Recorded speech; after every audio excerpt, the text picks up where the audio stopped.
ครับวันนี้มาตำพริกตำแจวพริกดิบใส่บักม่วงนะนะมีกระเทียมมีพริกดิบมีพริกแดงมีหอมขัวใส่กันขัวไปให้มันใหม่ๆจักหน่อยเนาะ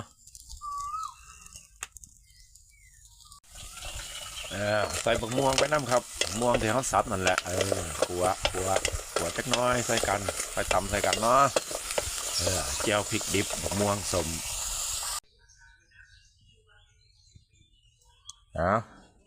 ได้แล้วครับตำแล้วเนาะบัดนี้เป็นการตำให้ละเอียดครับเติมน้ำปลาตามชอบเนาะพริกก็โขลกใครชอบละเอียดก็โขลกละเอียดใครไม่ชอบละเอียดก็เอาซ้ำหนึ่งแล้วเดี๋ยวผมใส่น้ำปลา2 สูตรต้มเองกับน้ำปลาตลาดสุดท้ายเติมผงนัวนะครับปรุงรสตามชอบเนาะมื้อนี้1 ปลาลวกผักตำแจ่วพริกดิบมะม่วงครับวันนี้